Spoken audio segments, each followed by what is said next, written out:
Sydney Sheldon का novel tell me your dreams एक बहुत ही फेमस नॉवल है और ये एक क्राइम सस्पेंस थ्रिलर नॉवल है।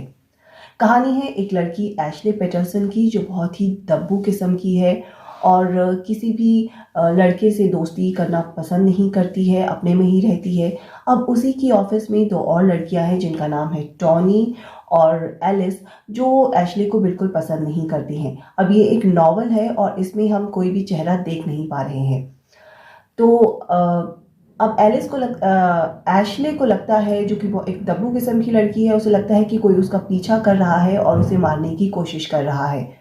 और इसी तरह एक दिन उसके घर के जो शीशा होता है उसके ऊपर कोई कुछ लिख कर चला जाता है और फिर वो पुलिस के पास जाती है और उनसे मदद मांगती है। पुलिस आकर तफ्तीश करती है, उन्हें कुछ भी संदिग्ध नहीं मिलता है, लेकिन वो एक गार्ड को उसके घर पर तैनात कर देते हैं। अब अगली सुबह उस गार्ड का कत्ल हो जाता है और कत्ल भी इस तरह से कि उसके प्राइवेट पार्ट का कैस्ट्रेशन हो चुका होता है।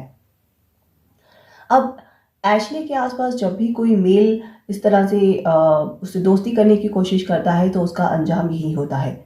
और यही टोनी और एलिस, जो दोनों लड़कियां हैं, उनके जो मेल बॉयफ्रेंड्स हैं उनके साथ भी ऐसा ही होता है। अब पुलिस जो है वो एक सीरियल किलर की तलाश में है और पुलिस को एशले पैटरसन के ऊपर शक है। पुलिस एशले पैटरसन को गिरफ्तार कर लेती है और उसे जेल में डाल देती है। अब एशले के जो पिता हैं वो एक बहुत ही फेमस सर्जन हैं और वो अपनी बेटी को बचाने के लिए आगे आते हैं।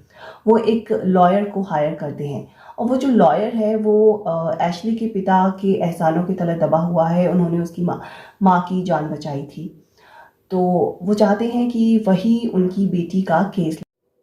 तो इस तरह से एशले को गिरफ्तार कर लिया जाता है, उसे जेल में डाल दिया जाता है और अब एशले के पिता, जो कि एक बहुत ही फेमस सर्जन हैं, वो उसके बचाव के लिए आगे आते हैं। वो एक लॉयर को हायर करते हैं जो कि उनके एहसानों तले दबा हुआ है।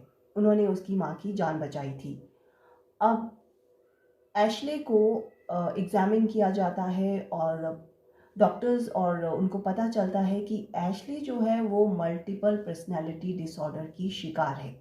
और जो दो लड़कियां हैं टोनी और एलिस, वो एशले के ही माइंड में दो रूप हैं जो उजागर होकर सामने आते हैं, जिसमें कि जो टोनी है वो बहुत ही वायलेंट है।